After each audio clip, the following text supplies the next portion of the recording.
Hi friends जय जगन्नाथ ମୁଁ ଆପଣମାନଙ୍କର ପ୍ରିୟ ଡାକ ସେବକ ଦିବ୍ୟ ଆଜିର ଏକ ନୂଆ ଭିଡ଼ିଓରେ ମୋ ଚ୍ୟାନେଲକୁ ସ୍ୱାଗତ ଜଣାଉଛି।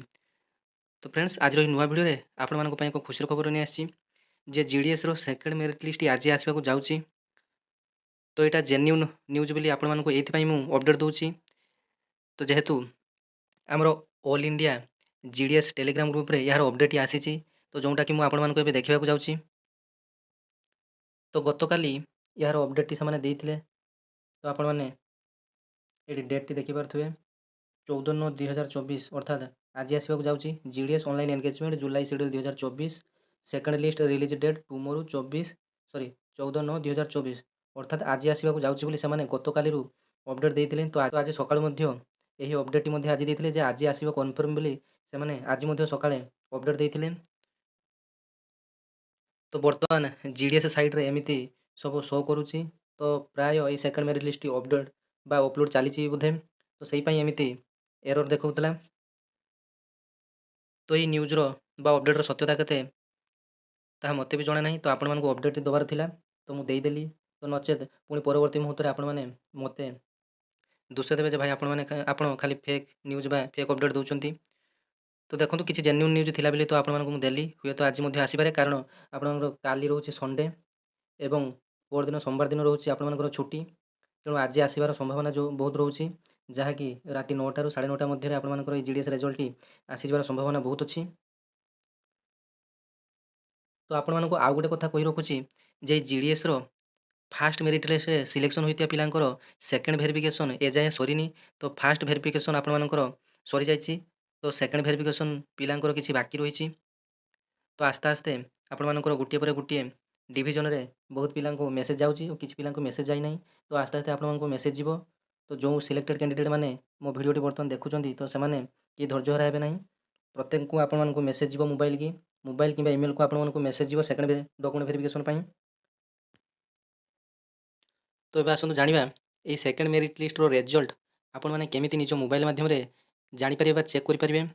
ତ ପ୍ରଥମେ ଆପଣ ଗୁଗୁଲ୍ କିମ୍ବା କ୍ରୋମ୍କୁ ଯିବେ। ତ ଆପଣମାନେ ସିମ୍ପଲି ଜିଡ଼ିଏସ୍ ଅନଲାଇନ୍ ଏନଗେଜମେଣ୍ଟ ଆପଣଙ୍କର ଗୁଗୁଲ୍ କିମ୍ବା କ୍ରୋମ୍ରେ କ୍ଲିକ୍ କରିଦେବେ। ତାପରେ ସର୍ଚ୍ଚ ଅପସନ୍ରେ କ୍ଲିକ୍ କରିଦେବେ। ତାପରେ ପ୍ରଥମେ ଯେଉଁ ୱେବସାଇଟ୍ଟି ଆପଣମାନଙ୍କର ଆସିଲା, ଏଇ ୱେବସାଇଟ୍ ଆପଣମାନଙ୍କର ଅଫିସିଆଲ୍ ୱେବସାଇଟ୍ଟି ଇଣ୍ଡିଆ ପୋଷ୍ଟର। ତ ଏଇଠି କ୍ଲିକ୍ କରିଦେବେ। ତ କ୍ଲିକ୍ କଲା ପରେ ଆପଣଙ୍କର ୱେବସାଇଟ୍ଟି ଓପନ୍ ହେଇଗଲା। ତ ଏଇଟା ଇଣ୍ଡିଆ ପୋଷ୍ଟ ଜିଡ଼ିଏସ୍ର ଅଫିସିଆଲ୍ ୱେବସାଇଟ୍। ତ ନିଜର ମାର୍କ ବା ରେଜଲ୍ଟଟି କେମିତି ଜାଣିବେ, ତ ତଳକୁ ତଳ ସ୍କ୍ରୋଲ୍ କରିବେ। ତ ଆପଣମାନେ ଏଇଠି ଦେଖିପାରୁଥିବେ ଜିଡ଼ିଏସ୍ ଅନଲାଇନ୍ ଏନଗେଜମେଣ୍ଟ ନ୍ୟୁ। ତ ତଳକୁ ତଳ ସ୍କ୍ରୋଲ୍ କଲା ପରେ ଆପଣମାନେ ଏଇ ସିଡ୍ୟୁଲ୍ 2024 ଜୁଲାଇ ସର୍ଟ ଲିଷ୍ଟେଡ୍ ଏଇଠି ଆପଣମାନେ କ୍ଲିକ୍ କରିବେ। ତ କ୍ଲିକ୍ କଲା ପରେ ଆପଣଙ୍କର ସବୁ ସାର୍କିଲ୍ ଗୁଡ଼ାକ ଶୋ କରିବ। ତ ଆପଣମାନେ ସିମ୍ପଲି ଓଡ଼ିଶା ସାର୍କିଲ୍କୁ ଚୁଜ୍ କରିବେ। ତ ଚୁଜ୍ କଲା ପରେ ଆପଣଙ୍କର ଏଇଟା ପ୍ରଥମ ଲିଷ୍ଟଟି ମୋର ଡାଉନଲୋଡ଼ ହେଉଛି। ତ ଆପଣମାନଙ୍କର ସେକେଣ୍ଡ ଲିଷ୍ଟ ଏଇଠି ଅଟୋମେଟିକ୍ ଆପଣମାନଙ୍କର ଆସିଯିବ। ତ ଏଇଠି ସିମ୍ପଲି ଆପଣମାନେ କ୍ଲିକ୍ କରିବେ। ତ ଆପଣଙ୍କର ଲିଷ୍ଟଟି ଡାଉନଲୋଡ଼ ହେଇଯିବ ଏବଂ ନିଜେ ମଧ୍ୟ ନାମ ସର୍ଚ୍ଚ କରି ଆପଣମାନେ ଦେଖିପାରିବେ କେଉଁ ଡିଭିଜନରେ ଆପଣମାନେ ଆପ୍ଲାଏ କରିଥିଲେ। ତ ଏତେ ସାରା ପିଡ଼ିଏଫ୍ ମଧ୍ୟରୁ ଆପଣଙ୍କ ନାଁଟି କେମିତି ସର୍ଚ୍ଚ କରିବେ, ତ ଆପଣମାନେ ଜାଣିଥିବେ ଯେଉଁ ଡିଭିଜନ୍ ଅଫିସ୍ ଆପଣମାନଙ୍କର ଏଇ ସାଇଡ଼୍ରେ ଲେଖାଯାଇଛି। ତ ଏଇଟା ଆପଣମାନଙ୍କର ଆଲଫାବେଟିକାଲି ଲେଖାଯାଇଛି। ତ ପ୍ରଥମେ ଯେଉଁ ଏରେ ଯେତେ ସବୁ ଆମର ଡିଭିଜନ୍ ଗୁଡ଼ାକ ପ୍ରଥମେ, ତାପରେ ବିରେ, ତାପରେ ସିରେ, ତାପରେ ଡିରେ, ଧରାଯାଉ ଆପଣ କଳାହାଣ୍ଡି ପାଇଁ ପକାଇଛନ୍ତି, ତ କଳାହାଣ୍ଡି ଆପଣମାନଙ୍କର ମଝିରେ ଆସିବ। ତ ପ୍ରଥମେ ଆପଣଙ୍କର ଆସ୍କା ଆସିଲା, ଆସ୍କା ପରେ ବିରେ ଆସିବ ବଲାଙ୍ଗୀର, ବାଲେଶ୍ୱର, ତ ଏମିତି ସବୁ ଆସିବ।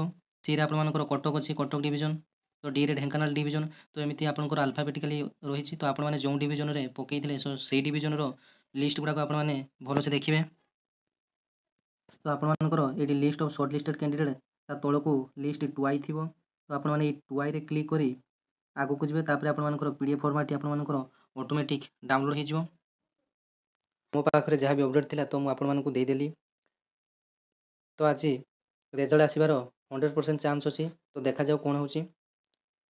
ତ ବହୁତ ପିଲାଙ୍କର ସିଲେକ୍ସନ୍ ହେବାର ମଧ୍ୟ ଚାନ୍ସେସ୍ ଅଛି, କାରଣ 2023ରେ ଯେତେବେଳେ ଫାଷ୍ଟ ମେରିଟ୍ ଲିଷ୍ଟ ଆସିଥିଲା, ସେକେଣ୍ଡ ମେରିଟ୍ ଲିଷ୍ଟ ବେଳକୁ ବହୁତ ପିଲା ମଧ୍ୟ ସେଥିରେ ସିଲେକ୍ସନ୍ ହୋଇଥିଲେ। ଆପଣଙ୍କର 2023 ଜାନୁଆରୀରେ ଆପଣମାନେ ଗୁଗୁଲ୍ରେ ସର୍ଚ୍ଚ ମାରି ଦେଖିଦେବେ ଯେ 2023 ଜାନୁଆରୀ 1380 ପାଇଁ ଆପଣମାନଙ୍କର ପୋଷ୍ଟ ଆସିଥିଲା, ଯେଉଁଥିରେ ପ୍ରଥମ ମେରିଟ୍ ଲିଷ୍ଟରେ 1380 ଜଣ ସିଲେକ୍ସନ୍ ହୋଇଥିଲେ ଏବଂ ସେକେଣ୍ଡ ମେରିଟ୍ ଲିଷ୍ଟ ବେଳକୁ ପୁଣି 752 ଜଣ ସିଲେକ୍ସନ୍ ହୋଇଥିଲେ।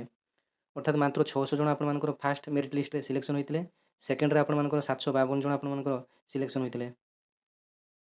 ତେଣୁ ସିଲେକ୍ସନ୍‌ର କଟ୍ ଅଫ୍‌ଟି ଆପଣମାନଙ୍କର ଆସ୍ତେ ଆସ୍ତେ ଯେତେ ଆପଣଙ୍କର ମେରିଟ୍ ଲିଷ୍ଟ ଅଧିକା ଆସିବ ତ ଆପଣମାନଙ୍କର କଟ୍ ଅଫ୍‌ଟି ବହୁତ ଅଳ୍ପରୁ ଯିବ। ତ ଆଶା କରିବି ଭିଡ଼ିଓଟି ଭଲ ଲାଗିଥିବ। ଯଦି ଭିଡ଼ିଓଟିକୁ ଭଲ ଲାଗିଥିବ ଚ୍ୟାନେଲଟିକୁ ସବସ୍କ୍ରାଇବ୍ କରିବା ପାଇଁ ଭୁଲିବେ ନାହିଁ। ନୋଟିଫିକେସନ୍‌ଟିକୁ ଦବାଇ ଅଲ୍‌ରେ ସେଟ୍ କରିଦେବେ, ଯାହାଫଳରେ ଏମିତି ନୂଆ ନୂଆ ଇନଫର୍ମେଟିଭ୍ ଭିଡ଼ିଓ ମୋ ଚ୍ୟାନେଲ୍ ମାଧ୍ୟମରେ ପାଇପାରିବେ। ଜୟ ଜଗନ୍ନାଥ, ଧନ୍ୟବାଦ।